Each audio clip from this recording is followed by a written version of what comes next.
Hi, everyone. Nicole Kirby here. Welcome to our ninth episode of Ask CESO Communications. I'm excited today. Usually we bring in other members of the team, but this time it's going to be Justin and me, and we're going to be talking about strategic communication plans.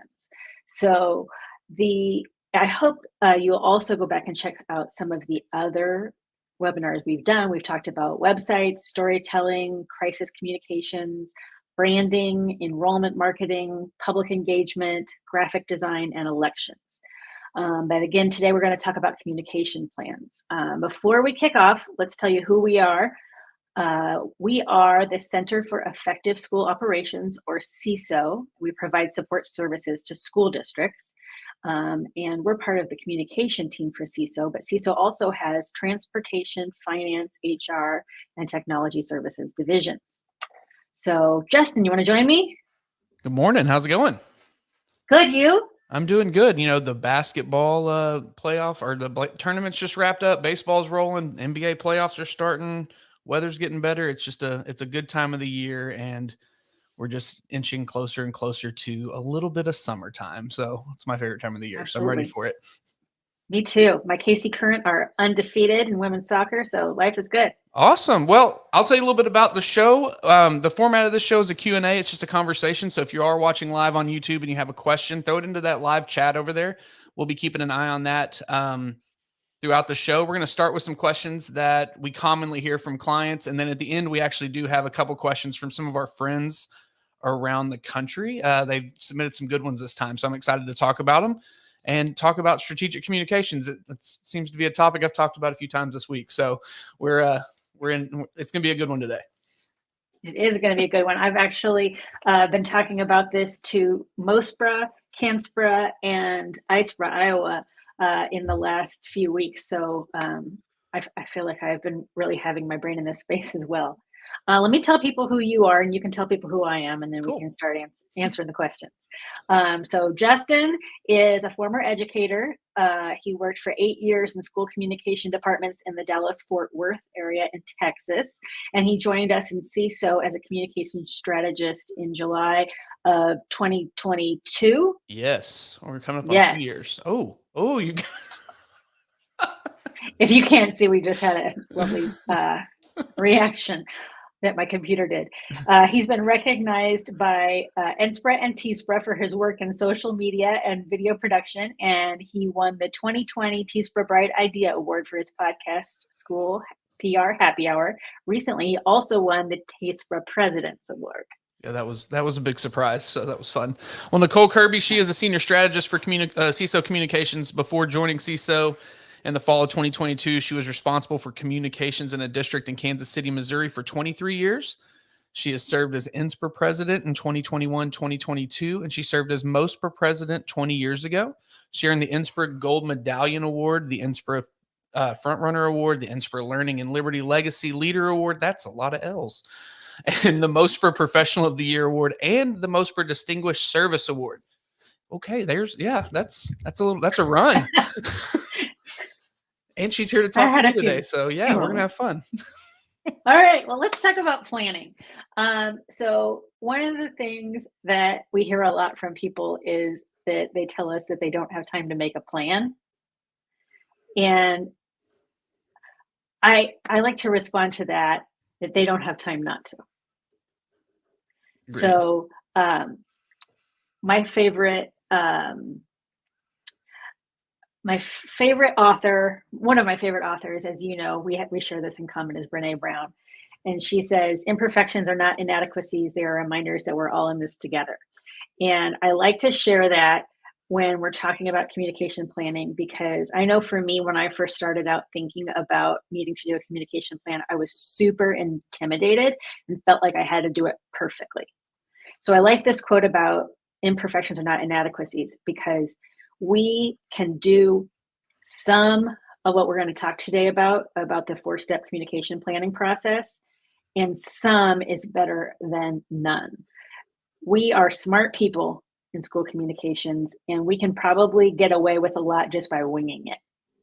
But you can do so much better and have so much and do it in a more sustainable way if you actually put a little thought into this. So if you do some of what we shared today, you're going to be light years ahead of where you would be if you were just winging it. And so that's what I just wanted to share off the top. I'd also like to share that so much of what people do when they come to us is this, what my friend David Joplin in Oklahoma calls drive-through communications, where people come to us and say, I'll have a brochure and a side of fries, please. I would like, a video, and I would like a social media post.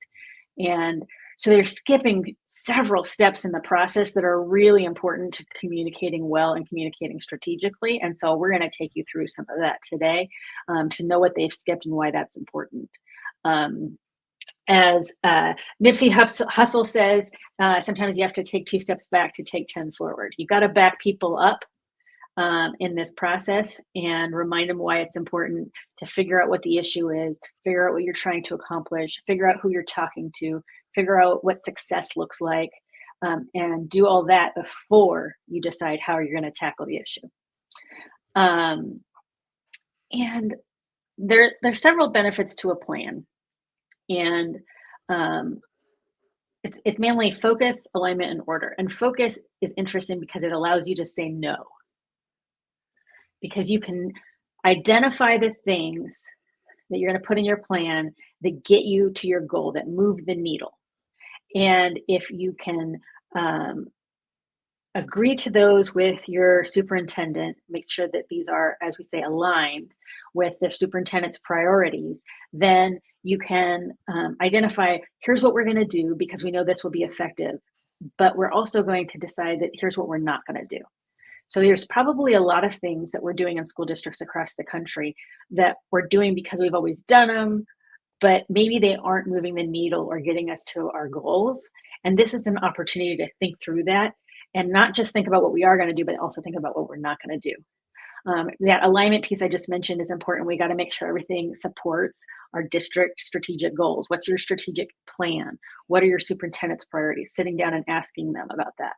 And then just for me, as Justin can tell you, I'm a bit of a control freak, and it brings order in the chaos. And so I'm not feeling like I'm always just playing whack-a-mole with all the things that are popping up.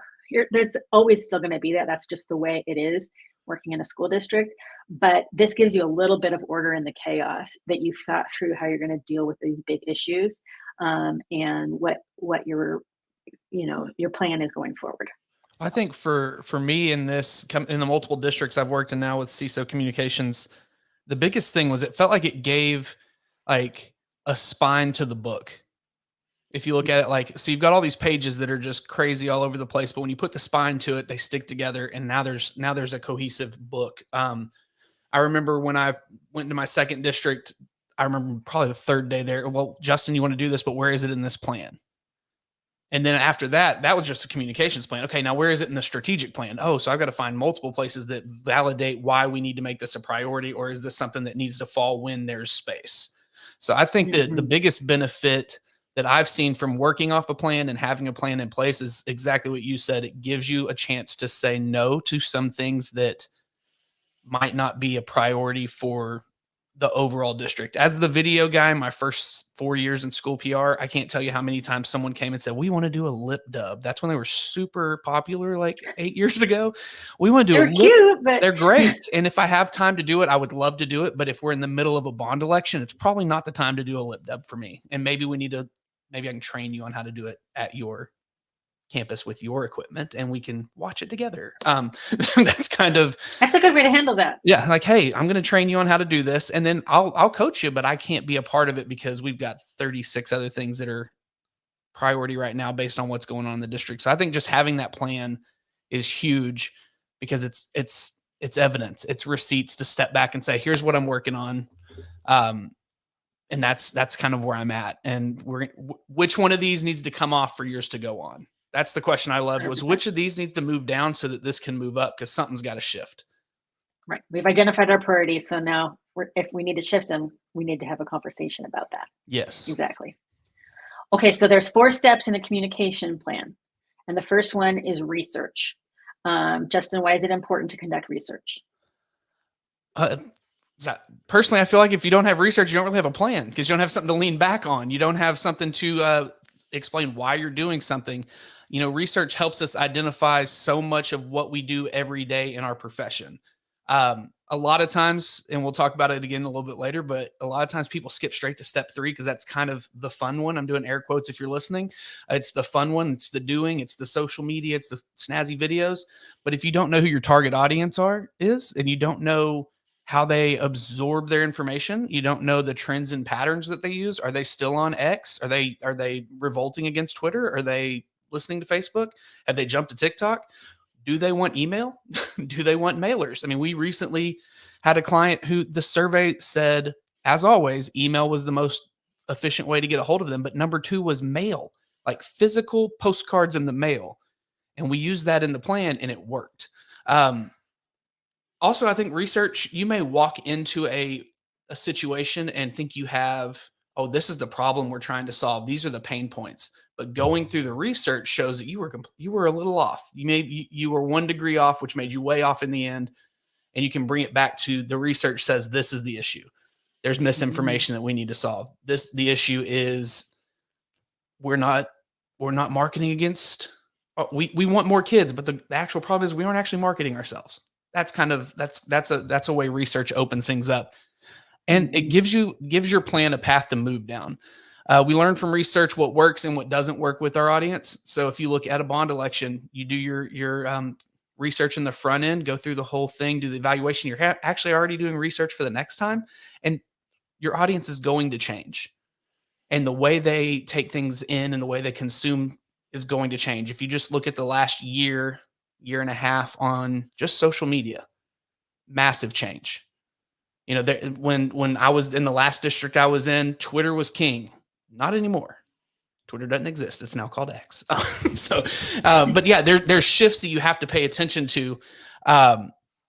One big example I think about is in a district I used to work in, we always scheduled events like meet the teacher, PTA meetings, donuts with dads, meals with moms, whatever it was. They always happened in the middle of the school day, which didn't make a lot of sense for me as a working parent, my wife who was working, but a part of the community. There was a large stay-at-home mom population in the community. But when they actually did the survey, they found that the majority of folks were like, yeah, we can't come to events because you do them at 2 PM. We're working. So they rearranged it the next year and did pre-K roundup, kindergarten roundup, and all the meet the teacher events during the day and at night. A little more responsibility for the teachers to be there a little longer, but the number of folks that showed up elevated significantly, and we were a lot easier. It was easier to share our message more and tell the parents what they were getting and let them experience the district when we just asked the question of when would you show up if we scheduled something. Exactly. That was pretty right. It's pretty easy research. Powerful. Yeah, pretty easy research, but it moved the needle enough that we had them on campus and we're talking to them and we were teaching them and showing them, and they were leaving happy with us and sharing why we were awesome. So that was a big deal. Exactly right. So I will shift back to you and ask you, how do you decide what research to conduct? There's a lot of options out there. So when it comes to you doing research, how do you dive in, and what are some of the tactics, some of the research that you do? Well, okay, this is the one. I'm all about the quotes here. I like the quote from Maya Angelou where she says, there's a world of difference between truth and facts. Facts can obscure the truth. And the reason I feel like that's pertinent to this question is that she is talking about how just because you've got data, just because you've got facts, doesn't mean you're getting at the heart of the truth of the issue. And so just because we have easy data at our hands doesn't mean it's the right data to describe what we're trying to accomplish here. So, for example, we all have social media insights at our fingertips.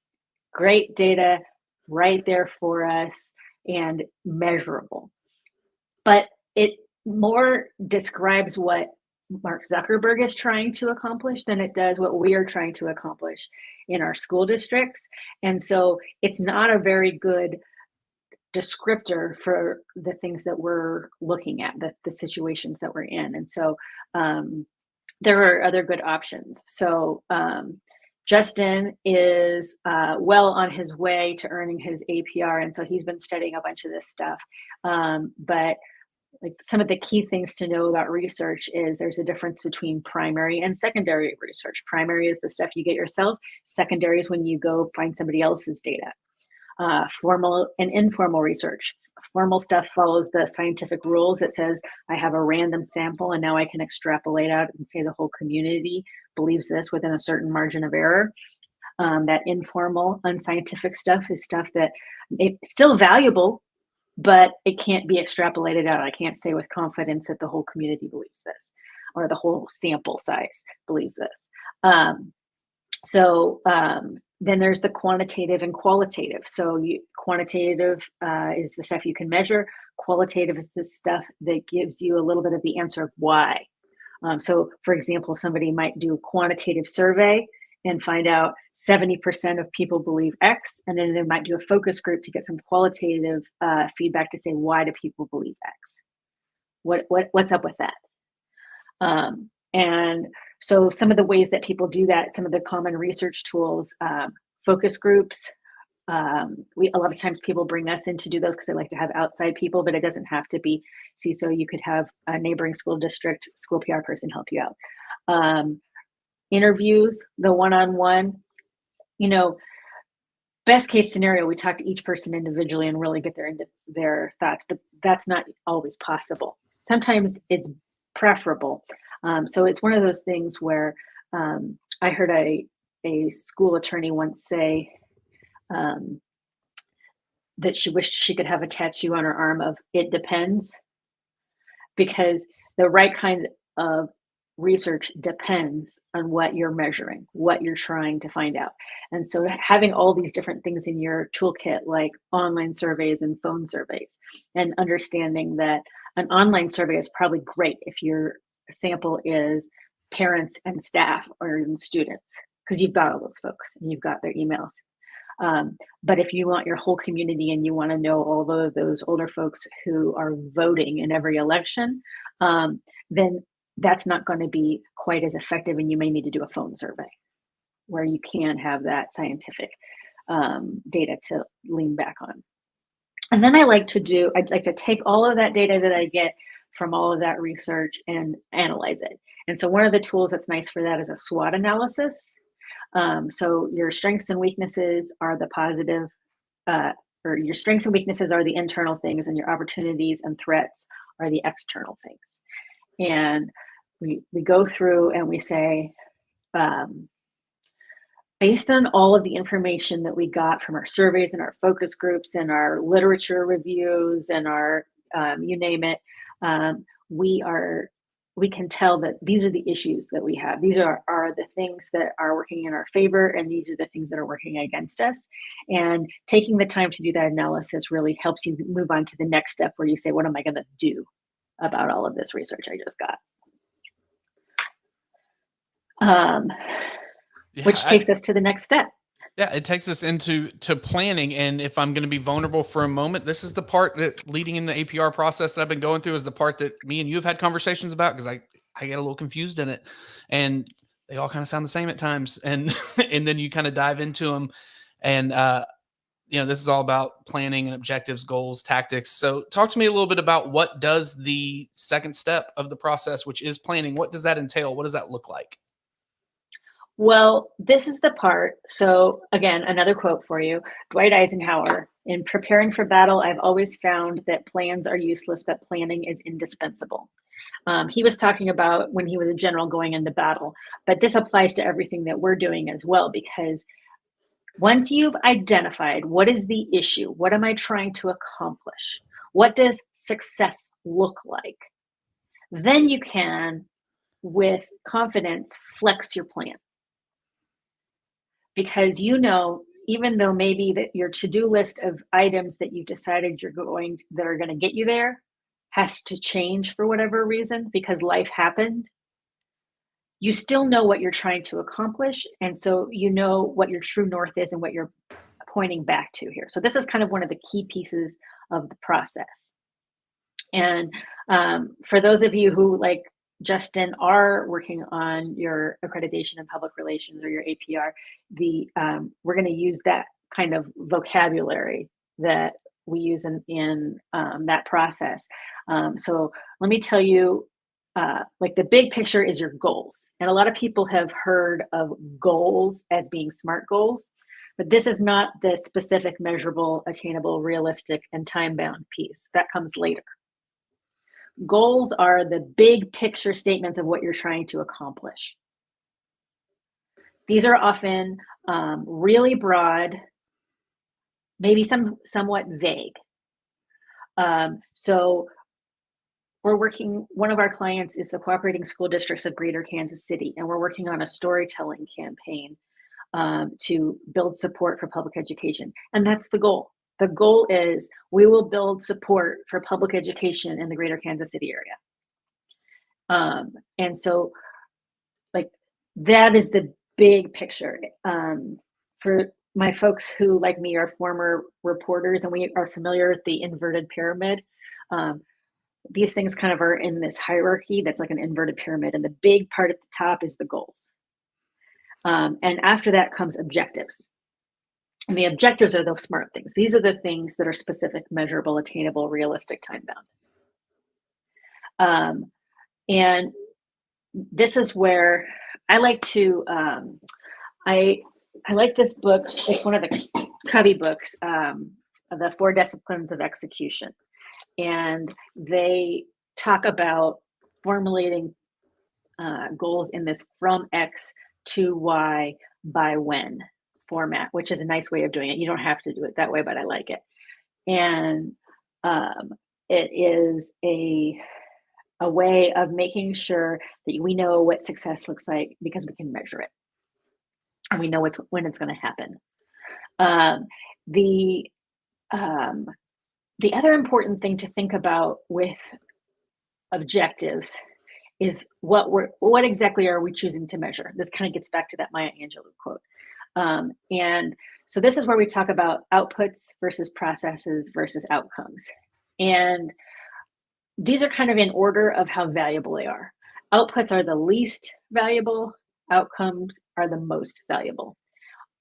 So for example, if I am trying to do an enrollment marketing campaign, and if I was going to measure the success of that campaign by outputs, I would say I mailed out 3,000 brochures. It doesn't tell me anything about any change in behavior. So it gives me outputs, but not an outcome. And then next would be a process. And this is where I say I'm going to inform everyone or I'm going to educate everyone. And sometimes, and I can give you examples if I had more time, sometimes that's the best you can do in a situation, but really you'd rather get to outcomes where you're saying, I've actually changed someone's attitude or I've changed their behavior. So in that enrollment marketing plan, an outcome would be, we want to enroll 200 more people next year than we enrolled last year. And that really gets at what you're saying. And then some things are maybe going to be a little squishier. So I'm going to say, maybe I'm going to measure it with survey results and say, this year, 55% of people believed this. Next year, I hope that 70% of people believe that. Yeah. When I went through recently, a couple days ago, when I went through the process of kind of finalizing this for a plan that I'd worked on, it took me going outside of my usual day-to-day school PR books or marketing books that I read. I was actually reading a book by Dr. Peter Attia. It's called Outlive. And the 3rd chapter was called Strategy, Objectives, and Tactics. And it's like in the middle of studying for APR. And I was like, okay, this is like supposed to happen right now because I'm really confused on this. And the example, I'm going to get a little sportsy with you real quick. The example that he used to separate these different things was, your goal for Muhammad Ali versus George Foreman. The goal was for Muhammad Ali to win the fight, right? That's the ultimate goal in that is to win that boxing match. But the objective that he had set was his strategy was to tire him out. because he knew he was not as good a fighter as George Foreman. He wasn't as young. He wasn't as, as powerful. So that's where the whole rope-a-dope came in. And the tactic was to run around and to keep moving and just wear him down. So finally 10 rounds in the fight, that's where he could bring the fight to him instead of just kind of getting chased. So it was a page and a half of a 400-page book that I was like, this is the most useful piece of this book I've gotten so far. So it is a confusing, the words, you hear them, like you said, SMART goals versus SMART objectives. You hear those walk outside of school PR and everybody's like, have you set your SMART goals for 2024? Well, okay, hold up. Are these SMART objectives? Are these SMART goals? I'm a little confused. So just the simplicity of the way you just described it, and in the conversations we've had offline about this in my preparation, I appreciate it because you lay it out in a very easy to understand way. So thank you for that. That's just an opportunity to say thank you. So happy to help. Well, and I will add that one thing to remember before you leave the planning stage is you got to think about your audiences, or as we call them when you're studying, your key publics. And I like to make sure this is where I think about my messaging too. What are the key messages that those audiences need to know? If they learn nothing else from this, what are the key things they need to take away? And so that's what I put in this planning step when I'm writing out my plan. Technically, what we're going to get into next with implementation is also planning, but let's just we'll talk about it where we're actually doing it. Awesome. Well, yeah, the next step, like you said, is implementation. This is the step I said earlier that everybody likes to jump to. This is the ones your superintendents like you to jump to because they want to start getting stuff done. Exactly. My first 4 years in school PR, I now that I think back at it, I feel like I was the implementer. I wasn't in the room setting the plan. I wasn't doing the research, but they would come with a list. Here's everything we need you to do for this back to school thing. And I was implement video, social, whatever it needed. So the way I tried to think of a creative way to talk about this is kind of like opening night of a play. You've written the script, you've memorized the script, you've planned the blocking, you know where you're standing, you know what reaction to make on your face. Now the curtain's got to open and now you've got to do it. So you set the stage, it's time to go. This is when you take all the research, all the planning, and you get to execute. And whether that's, social media, whether that's video, whether it's web, whether it's print, whether it's, public address speeches, whether it's Google ads, whatever it is, this is the point in time where you get to flex your plan and do it and start really making the change. You've built up to make the change in research and planning. Implementation is implementing the change you're trying to make.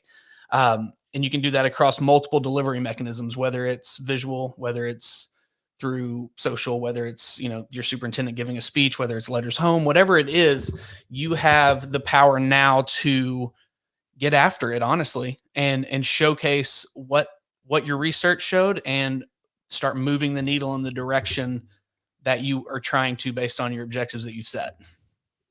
Exactly. And you kind of alluded to this earlier in the last question, but how you organize all that in that hierarchy, it was goals, objectives. The next step is you group everything into chunks that support your goals and objectives. And those chunks are called strategies. Right.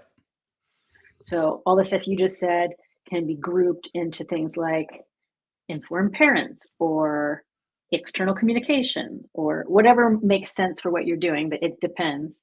But those chunks are the strategies. And then your to-do list under those are the tactics. So goals, objectives, strategies, tactics.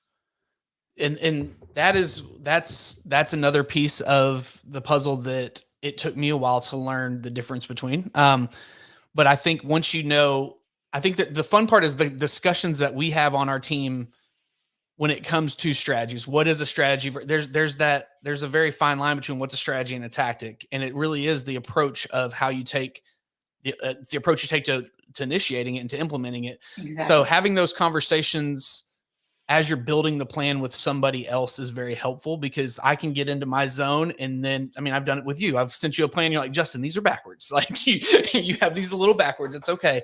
But I just think that being able to get to the point where the moves you're making, the strategies you're pushing out, and the tactics you're using are all based in the previous two stages. Mm-hmm. You've got the research and you've got a plan, and it's not a pot of spaghetti that you're hoping all the noodles are done and you fling against the wall and 4 of them stick.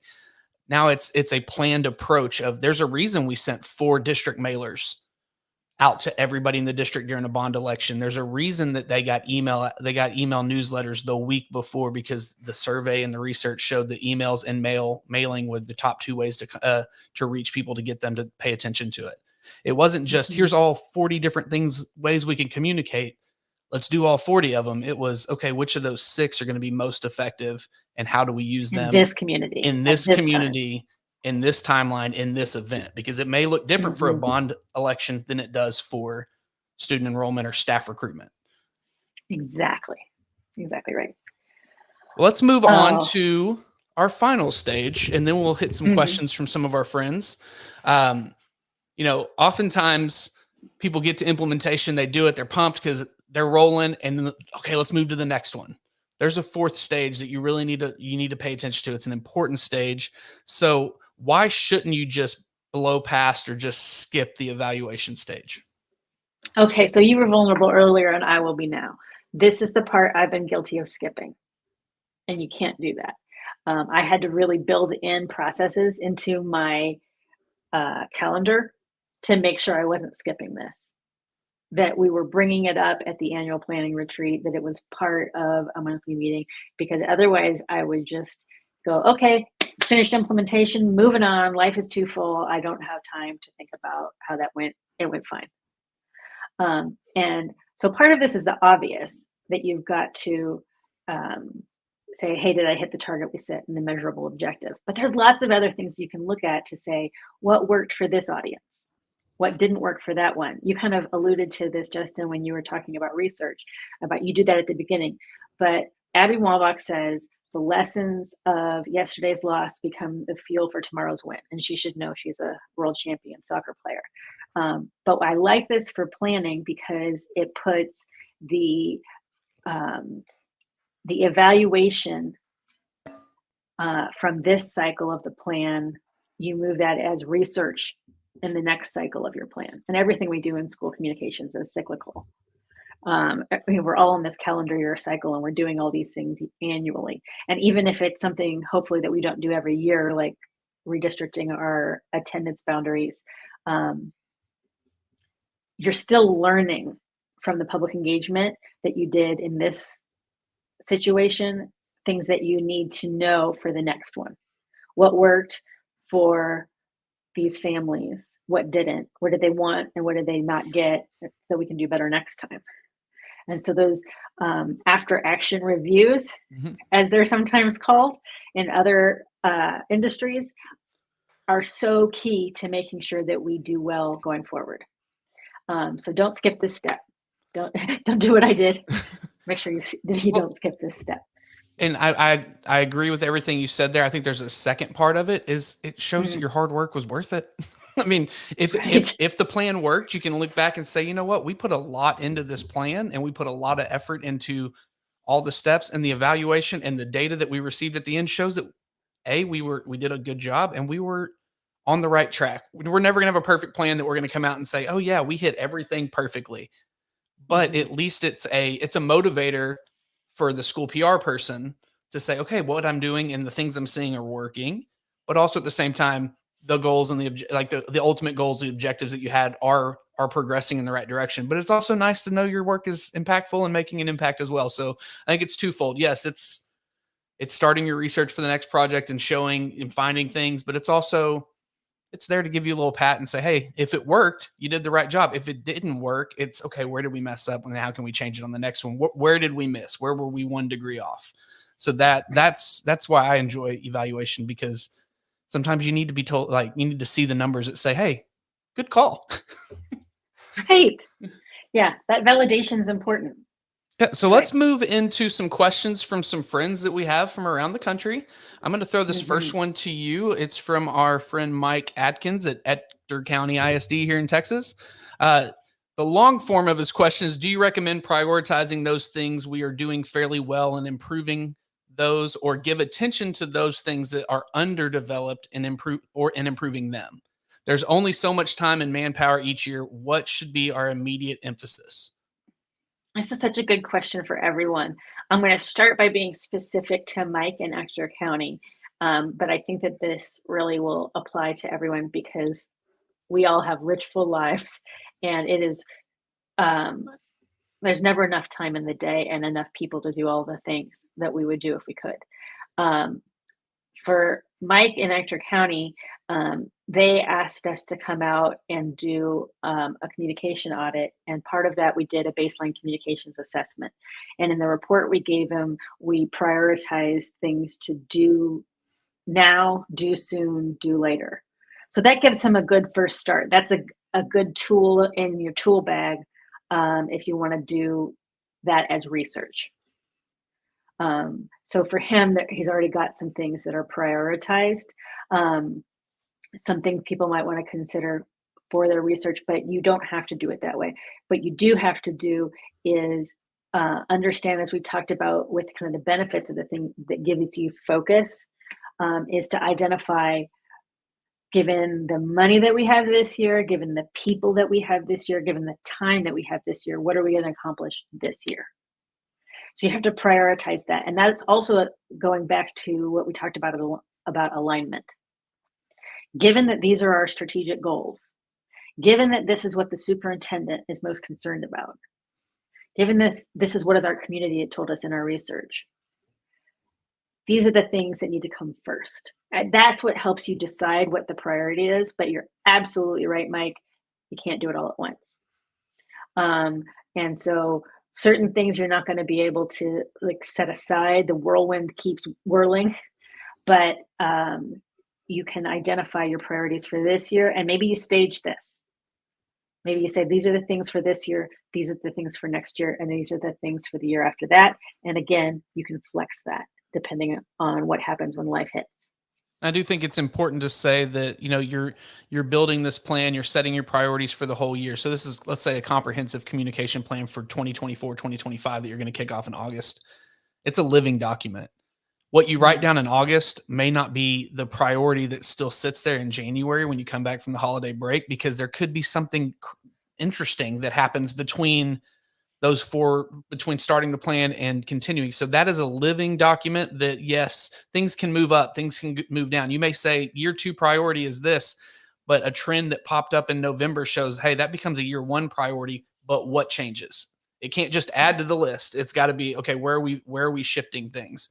So just because you set the plan in August, by the time you get to the end of the year, it's going to look different anyways. So Amen. Just being flexible and flexing your plan a little bit is very important. So let's move on to our second question from our friend Sandra Whalen. Sandra Whalen. Whalen, sorry. In our strategic planning, we are leaning towards larger than usual shifts in channels with emerging feedback on audience preferences for print media and a rapidly declining base on Twitter and X. Are you seeing this at the national level, or do you have recommendations on adapting to large changes in audience preferences? The answer is yes. And you actually touched on this when you were talking about research. I thought, oh, he's getting right to Sandra's question. This is why research and evaluation are so important, because it allows you to say, who's my audience? How do they prefer to get information? What are their priorities? And this is a good example. And I would agree with Sandra that we're seeing, as Justin mentioned earlier, a big decline in people wanting to use that particular social media platform. And he also mentioned that people wanted to get mailing. Direct mail is incredibly effective. It may be an ancient technology, but it works for a reason. And it doesn't just work with your older folks. It works kind of across the board. So test that in your community with your research. But I think that that's a valuable point to consider, is that social media is easy and it's cheap. Right. But it may not be the most effective. And it's a rented property. You don't own it. So, good point. You've posted on Facebook. I mean, I think it was a month and a half, 2 months ago, Facebook crashed for 4 hours. Right. And if you went over to X and looked at the number 1 trending topic was Facebook down, but you own, you have a spot there. And it's like you said earlier, evaluating social media analytics is really looking at what Mark Zuckerberg and the owners of these companies what they're basing their performance on. It's not aligning with our goals. And it's a rented space. It could disappear at any time. So putting all your stock into a rented spot, if it gets taken from you, you no longer have a spot. So having that direct mail, having your internal audio or your internal newsletter, your external newsletter that you own the mailing list to, having the ability to land in mailboxes, having the ability to have partnerships in the community where you can show up and do presentations and bring your messages other ways than just relying solely on a rented spot on a social media page is really important, because trends that I've started to see in some of the communities I'm working is people are getting away from all of it. A lot of people are saying, I'm done with the whole thing. Like, give me no Twitter, give me no Facebook, give me a phone where I can talk to my friends. Text messages even are still cool to go with, but people are starting to move away from social media because it carries different, attitudes and different characteristics that you may not like. So be very cautious about your rented space on those platforms, because they could easily go away tomorrow. And you've built a huge audience there, but how are you going to move that audience from this spot that no longer exists and keep them around to hear your messaging and to be a part of the conversation in your district? And just like Sandra is experiencing, to be able to flex with them when they do make those shifts. Yes. And it's tough because, my previous district, like I said, Twitter was king. And once I left, that's when the shift started to happen. Was about the pandemic time was when everything started to happen there. I'm not sure how the shift has moved that huge audience from Twitter to anywhere else, because I'm not there to evaluate it myself, but it's happening in multiple districts. It's not just a one-off case here that, oh, this community didn't like the change on Twitter. No, it's a lot of places that this community doesn't like TikTok. This community doesn't want direct mail. No, it's everywhere that trends are happening, and they're unique for each place, but also there is a national trend right now away from social media. I think it's safe to say that. So let's move to our final question. Let me put it up on the screen and scroll over here. For one person shops, what are some efficient yet effective research options to fuel your decision making and setting priorities? This is from our friend. Yep, and this is from our friend Bob Satnin, who's in Sedalia in Missouri, also one of our clients and friends. And he, I think this is such a good point for folks like Bob who are trying to do everything all at once on their own. What are some things that are accessible given their budget and human resource constraints?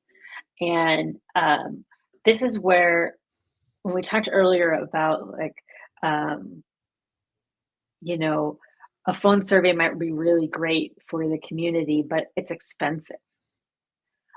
So maybe we, especially if the group we're measuring is internal, it's our staff and our families, your online survey that you can do with your cheap SurveyMonkey account, or even a free version of some of these tools, is going to be very effective, and is going to give you great data that will be important to developing your plan.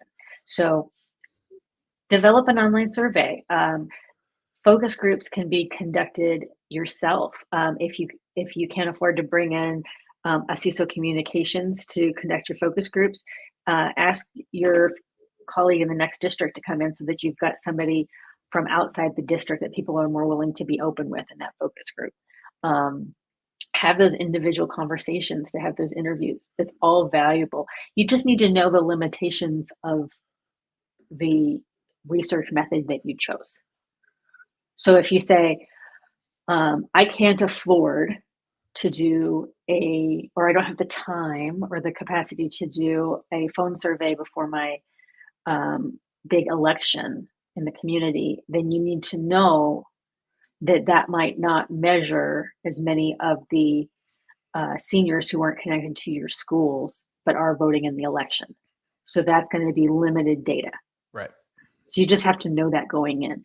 So just know, if I choose this tool, what are the pros and cons of it? And I think that there is, one person shops that we work with. I know there's my good friend Noah, who I work with on a daily basis out in the district here in Texas. And he's like, I want to know more about the community. I want to know more, but we just don't have the resources and I don't have the time. And he's getting creative in ways of collecting data and stories through Google, just simple Google forms and simple responses that he has in some of his surveying that his informal surveying that he's doing through newsletters. It's just like, hey, if you have what's your thoughts on this? Shoot me an email. He may get 5 emails. It's not enough data to have a hard fact, but at least he's getting a little bit of voice from the people who are willing to engage, because he can't afford to go out and get a base lease survey that costs $30,000 to call everybody in the district. They can't do that right now. So I think that there are ways to gather data out there, like you said, for the one person shops or the smaller districts that can't go out and get it's just being creative with how you do it and then really deep diving into it and analyzing what you learn. And before we wrap up, I do want to give a shout out to Sandra. She was one of my favorite guests on School PR Happy Hour this year because of her profile like an FBI agent presentation she did last year at Inspira. So the name popped up. I was like, as you were talking, I was like, yes, I do know this. Yes, we had a great conversation about criminal minds on the podcast. So hello, it's good to thanks for submitting your question. I love Sandra. We connected through Inspira's Mentor Match program, and she's wonderful. And she did so well in her Inspira presentation that she's given it at a bunch of the other SPRAs around the country. So she's spoken in Washington and Oklahoma, and I think others as well. So shout out to her. And shout out to Bob for co-presenting with me at MOSPRA on this topic that we're talking about today of planning. So, okay. Thanks to everybody for listening in today and diving into this topic. I hope you'll join us for our next live episode of the Ask CESO Communications webinar. We're going to gather on Friday, May 17th at 11 a.m. Central. And we're going to be talking about writing for school communications with Jim Cummings, APR, and I will be assisting in that conversation. So if you have a question about how to write effectively for school communications, please let me know or fill out the little form that we'll send out with this. And if you'd like to learn more about CESO and all the services that we offer to school districts, including communications, go to theceso.com, THECESO.com. And I hope that you'll also call us so that we can provide you some communication support in your district. Our Vice President, Bob Noyd, his information is on the screen, or call any of us on the team. Justin or I would be happy to talk to you as well. Absolutely. Thanks, everyone. Thanks for being here.